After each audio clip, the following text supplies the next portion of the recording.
लोकसभा निवडणुकीसाठी महाराष्ट्रातील 5ही टप्प्यातील मतदान पूर्ण झाले आणि मतदान पूर्ण झालेल्या मतदारसंघातील जे मशीन्स आहेत ते ज्या त्या ठिकाणी स्ट्रॉंग रूममध्ये ठेवण्यात आलेले आहेत। मी आता आहे कोल्हापुरातील रमणमळा इथल्या शासकीय धान्य गोदाम परिसरात आणि या ठिकाणी कोल्हापूर लोकसभा मतदारसंघासाठी जे काही मतदान झाले ते मशीन्स आणि व्हीव्हीपॅट मशीन जे आहेत ते या शासकीय गोदाम परिसरामध्ये ठेवण्यात आल्याने आपण बघतोय खरं तर 7 मेला ही सगळी मतदान प्रक्रिया झाली आणि त्यानंतर हे सगळे मशीन्स या ठिकाणी ठेवण्यात आले आहेत। 7 मे पासून या ठिकाणी आपण बघतोय स्थानिक पोलीस असतील, राज्य राखीव दलाचे पोलीस असतील, त्याचबरोबर CRPFचे पोलीस असतील, असा तिहेरी बंदोबस्त या ठिकाणी नेमण्यात आलेला आहे।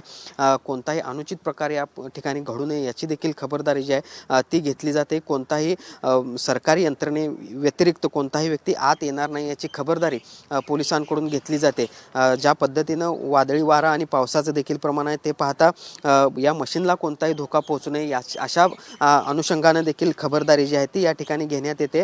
आज आत्ता काही वेळापूर्वी जिल्हाधिकारी अमोल येडगे यांनी देखील या संदर्भातला सगळा आढावा घेतला। मतमोजणीच्या अनुषंगानं अधिकाऱ्यांची बैठक घेतली, आढावा घेतला आणि योग्य त्या सूचना आहेत त्या त्यांना देण्यात आलेल्या आहेत। आणि एकूणच आपण बघतोय कोल्हापूर लोकसभेची निवडणूक जी आहे ती आपल्याला माहिती आहे शाहू महाराज विरुद्ध संजय मंडलिक अशी प्रतिष्ठेची बनलेली होती।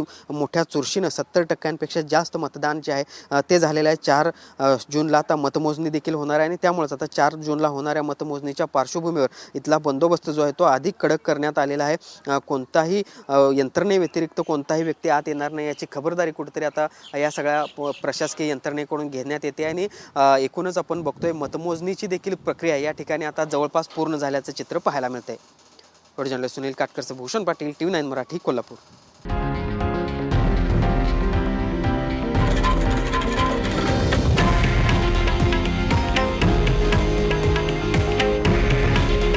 हे आहे देशातील नंबर 1 न्यूज नेटवर्क आणि आपण पाहत आहात TV9 मराठी।